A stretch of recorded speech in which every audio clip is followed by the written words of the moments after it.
السلام عليكم ورحمة الله وبركاته. اللهم صل وسلم وبارك على سيدنا محمد. النهارده جاي لكم فيديو جديد. فهبتدي كده اول الفيديو اقول كل سنة وكل الامهات طيبين، وكل سنة وانت طيبة يا امي. حبيبتي يا ست الكل. امبارح انا واختي خدنا بعض كده ورحنا، وخدنا ماما طبعا معانا، ورحنا كده جبنا هدية عيد الام لماما. طبعا احنا الاول شفناها هي محتاجه ايه وجبناه لها، عشان هي تبقى فرحتها فرحتين، فرحتها ان احنا افتكرناها، والفرحه التانية ان هي تبقى ايه، جابت حاجه هي كانت عاوزاها او كانت محتاجاها يعني. ففي الاول كده حابه اقول لكل الامهات كل سنه وانتم بالف خير وطيبين يا رب. واللي لسه ما جابش هديه عيد الام يجيبها. طبعا يعني هديه عيد الام دي بس كفايه فرحه الام بيها. وبعدين انا لما باجي اسال مامتي يعني اقول لها يا ماما محتاجه ايه، مثلا اجيبه في عيد الام، فدايما تقول لي انا مش محتاجه حاجه، عايزاكم كويسين. ف... فانتي مثلا لو انت عارفه ذوقها وعارفه هي محتاجه ايه فبتجيبه لها. بالنسبه لمامتي بقى يعني احنا ياما جبنا لها حاجات. يعني لما بنجيب لها حاجه على ذوقنا، فهي اصل كل واحد ليه ذوق مختلف تاني، يعني غير التاني، بالذات الامهات يعني ليهم كل واحده كده تحس ان ليها ذوقها الخاص بشخصيتها. فاحنا بصراحة يعني لما بنيجي نجيب، فالاول بنسألها وبناخد رأيها وبعدين بناخدها معانا، يعني ما بنحبش نروح نجيب الحاجة لوحدنا عشان نجيب حاجة عجبها 100% وفرحانة بيها 100%. لازم تكون هي حاطة ايديها فيها وجاية معانا وجايبة وتفاصل كمان، يعني احنا بناخدها معانا تشتري لنا، فما بالك بقى احنا هنشتري لها، فلازم ناخدها. فبتيجي معانا بقى عشان تختار الحاجة. كمان عشان تفاصل، لان هي شاطرة قوي في الفصال، وبالذات في الملابس بيبقى فيها نسبة فصال كبيرة جدا. بيعلوا الاسعار جدا يعني. مثلا في العباية نزلت حوالي 60 جنيه في العباية. في وجبنا لها كمان جزمة يعني جميلة جدا برضو. في حاجات بيتفاصل فيها وحاجات لأ. يعني مثلا الشوز ديت احنا مفصلناش فيها. هي كان سعرها كده من البايع. في حاجات فيها فصال وحاجات لأ، بس الملابس بيبقى فيها فصال دايما على طول. ما شاء الله يعني هي اختارت حاجات جميلة جدا. وبعدين يعني انا واخواتي مشتركين في الهدية ديت. طبعا الفيديو ده احنا عاملينه تشجيع كده لكل الامهات، فبنقول لهم كل سنة وانتوا طيبين. وبنشجع الابناء بقى ان هم يجيبوا هدايا عيد الام وبندي افكار.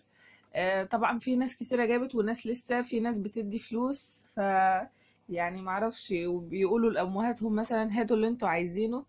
فدي بصراحة أنا مش بشجعها قوي. أنا بحبها كده هدايا كده عينية عشان تبقى ايه، هدية جامدة كده وتخش القلب على طول. غير الفلوس طبعا. هي ممكن ما يعني تقول مثلا ايه، تستكلف او يعني ما تجيبش الحاجة وكده، فلكن لما اخدها كده احطها تحت الامر الواقع واخليها تختار اللي هي عاوزاه، دي احلى بكتير. كمان عشان اتجنب المشكلة اللي هي بتاعت ان انا اروح اغيرها او ارجعها او كده. آه، فالمهم بقى هي اختارت حاجات جميلة جدا. هقول لها تاني كل سنة وانت طيبة يا ست الكل يا حبيبتي. زي ما انتم شايفين كده انا جايبة المج ده. المج ده انا يعني كنا بنشتري حاجات من ميلونكس وكسبناه، يعني ده اصلا مج ميلونكس وتيفال. عشان لحد سألني يعني انت جبتيه ازاي او كده. هو مج ميلونكس وتيفال مكتوب عليه كل سنة وانت طيبة يا امي. من اليمة التانية هو مكتوب برضو ميلونكس وتيفال، بس هو عجبني جدا ان هو مكتوب عليه هدية عيد الام، يعني كل سنة وانت طيبة يا امي. والفيديو ده عن هدية عيد الام، فقلت ان هو مناسب ان انا احطه كده يعني كديكور كده في الفيديو. وانا عاملة بقى قرفة بالجنزبيل. بعد كده اما بفطر بساعة بشرب مج قرفة بالجنزبيل، عشان كده يعني عشان رجيم وكده. يعني بصراحة الواحد مش منتظم قوي في الرجيم، يعني بيعمل رجيم ويبطل وكده بسبب الحاجات اللي هي مثلا بتبقى حاجة مثلا ايه، بتبقى ظروف يعني خاصة بالأكل وكده. الواحد بيبوظ على طول، بالذات لما يكون عامل أكلة هو بيحبها قوي فيقوم بيبوظ بسببها. بس إن شاء الله الواحد ينتظم يعني الفترة الجاية. كل سنة وكل الأمهات طيبين وبألف خير يا رب. هنشوف بقى مع بعض الهدايا. الهدية اللي احنا جبناها انا واختي، احنا الاتنين اشتركنا في الهدية ديت وجبناها لها. طبعا احنا بنتين وولدين. طبعا ولد منهم في الجيش، ربنا يرجعه بالسلامة يا رب. محمد اخويا يعني. التاني بقى احمد. احمد بقى في الابتدائي. بيجيب هدية كده على قده، يعني مش كبيرة قوي بس على قده. بكده بقى انا اكون خلصت البداية كده معاكم، فهنروح بقى نشوف الهدايا اللي احنا جبناها انا واختي لماما. اتمنى الفيديو يعجبكم. كمان عملنا جولة قبل كده، كنا رايحين نشتري الهدايا عيد الام، وكمان خدتكم كده جولة في منوف. على فكرة بحب منوف جدا جدا، بلدي اللي انا اتولدت واتربيت فيها. منوف محافظة المنوفية، وشبين برضو محافظة المنوفية. انا متجوزة في شبين، لكن انا اصلا من منوف. آه، طبعا البلد اللي الواحد بيتولد فيها دي بتبقى ليها يعني حاجة تانية. انا بحبها جدا، بس بروحها كده وبشم الهوا فيها حاجة تانية طبعا. شيبين جميلة برضو، بحبها، بحب اتفسح فيها جدا، في اماكن كتير واحد يروحها. عملت لكم كده كذا قبل كده فيديو على الكورنيش بتاع شيبين. ان شاء الله هعمل لكم جولات تانية زي فسح وكده في شبين قريب يعني ان شاء الله. يلا بينا بقى نشوف الفيديو، وقولوا له رأيكم في الهدايا ايه. واتمنى بقى الفيديو يعجبكم، ما تنسوش تعملوا لنا لايك للفيديو. يلا بينا. عليكم ورحمة الله وبركاته، اللهم صل وسلم وبارك على سيدنا محمد. النهارده جايين بفيديو جديد. اشترينا بقى طبعا في الفيديو اللي فات رحنا انا وماما واختي عشان نروح نشتري لماما عيد الام. عيد الام بقى احنا كلنا مشتركين فيه، مش انا اللي جبته لوحدي يعني. فجبنا لها عبايه وجبنا لها شبشب، فانا ايه رحنا بقى طبعا ولفينا. انا جبنا الجزمه الاول، كل ما اجي اقول جزمه اقول شبشب. هوريكم بقى الاول احنا جايبينه منين. ده جايبينه من هاي شوز، اللي هو امام ميدان الشهداء. هتلاقوه في الفيديو اللي فات. احنا صورنا بس ما دخلناش صورنا جوه لان هم مانعين التصوير. جبنا لها الجزمه دي، هي اللي اختارتها. دي جزمه طبيه ماشي. هي ما تحبش العيال، احنا اخترنا شبشب واخترنا ده. في الاخر هي اختارت ده عشان خاطر هو طبي وكمان جلده بتاعه نضيف شويه وشكله كمان كان عاجبها. جبناه بكام ده يا ماما؟ ب190. والشبشب كان ب120، فقالت لك ده اغلى بقى. فخدته خلاص، فجبناه اهو. مبروك عليك يا ماما. فاحنا جبنا على قدنا يعني، على قد ما قدرتنا نجيب. جبنا طبعا المحل اللي جبنا منه هو مش مكتوب طبعا على الشنطه بتاعته. جبنا من محل بيروت اللي احنا صورناه لكم واحنا كده كنا قدام. فهنصور بقى ايه هوريكم محل بيروت اللي هو عند مجلس المدينه. يعني انا عايزه اقول لكم دي احلى كانت احلى عبايه في المكان. انا مش عارفه بقى هي هتبان لكم في الفيديو ولا لا، بس زي ما انتوا شايفينها كده الكم بتاعها عامل ازاي. هي كام دي يا ماما؟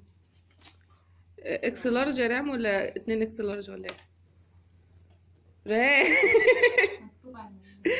اي 52 ماشي 52. اصل ماما رفيعه. وهي طبعا لها كتافات، احنا ما بنحبش الكتافات، كلنا بنشيل الكتافات مننا طوال وكده، فالكتافات دي بتدي معانا طول كده فبنشيلها. فهي اصلا كده كده هتشيل الكتافات بتاعت العبايه دي. طبعا لها لياقه كده، مش لياقه، مش عارفه هي هيكون تقريبا اهي. وده الظهر. تعالى مصوريها معايا نفردها مع بعض عشان نوريها. على فكره هي جميله جدا من الظهر، شايفين هي عامله ازاي؟ الله عليها، هاتيها كده شويه. شايفين دي اللي ده كده احنا بنوريكم الظهر، وهي كده قصه كده برنسس من ورا ومقسومه من النص. وزي ما انتوا شايفينها كده من قدام بزراير مفتوحه وعليها مش عارفين ايه دي يا ريا. دي ريا رموها بتصور ولكنها موجوده. فهي بقى ديت العبايه اللي جبناها لماما. هي قاستها طبعا طلعت على ده بالظبط. واسعه شويه يا ماما ولا على قدك بالظبط؟ شكلها جميل جدا. وسعرها برضو كان حلو. سعرها كام يا ماما؟ 570 مثلا. تعالي يا رامي هنا شاركينا الاراء. بس احنا فاصلنا فيها، فاصلنا جبناها بكام يا رهان؟ ايه يا ماما انتوا في 510 سكت ليه بتتكلموا؟ 510. كان اخر كلام فيها كان 510، يعني هي قالت 570 وفي الاخر جبناها منها ب 510. على فكرة جامدة جدا وشكلها جميل عليها جدا، وكمان قالت ان الموديل ده لسه نازل امبارح وهو جديد يعني. باير ايه مرام اختي ماشية. بكده بقى احنا خلصنا كده. رام اختي جايبة فراخ هتروح تربيها. مع السلامة، سلام. فاحنا كده جبناها، فشكلها زي ما انتم شايفين كده. فطبعا العباية مش هتمشي من غير طرحة، فاضطرينا بقى ان احنا نقول لها لا احنا غلسنا بقى بصراحة، جبنا لها طرحة. فهي اختارت جابت لنا الطرحة دي، قالت ان هي مش طرحة العباية لان العباية دي ملهاش طرحة، وادت لنا طرحة كده من عندها. بكده انا فرحانه قوي مبسوطه ان احنا هي اختارت الحاجه بنفسها. لان بصراحه لو اخترنا يعني لو احنا اخترنا لها الحاجه فبتحس ان هي مش على ذوقها وكده، فما بترضاش تلبسها بعد كده. لازم تنقي الحاجه بايديها عشان خاطر الحاجه تبقى يعني هي تحبها بعد كده ترضى تلبسها. فطبعا احنا سألناها الأول وشوفنا ايه اللي ناقصها وجبناه لها. مش كل مرة بنجيب نفس الحاجة، فكل مرة بنختار حاجة تانية عشان خاطر يبقى في تنوع كده في كل سنة بنجيب ايه. هي حبت العباية دي وهي اللي منقياها وهي اللي مختارها وقاستها ولقيتها جميلة قوي عليها، وهي برضو اللي اختارت الجزمة وشحتنا طرحة. ما كانوش راضيين يدوها يعني قالوا ان العباية ملهاش طرح. هي الموديل بتاعها كده زي ما انتم شايفينه جميل جدا. اتمنى ان هي يعني تعجبك يا ماما. عجبك يا ماما؟ عجباكي. بكده بقى انا اكون خلصت الفيديو. اتمنى النهارده الحلقه تكون عجبتكم واشجعكم اللي ما جابش لسه عيد الام يروح يجيب. بكده بقى الفيديو بتاعنا خلص. ما تنسوش تعملوا لنا لايك للفيديو وتشتركوا في القناه وتفعلوا زر الجرس عشان يوصل لكم كل جديد. سلام عليكم.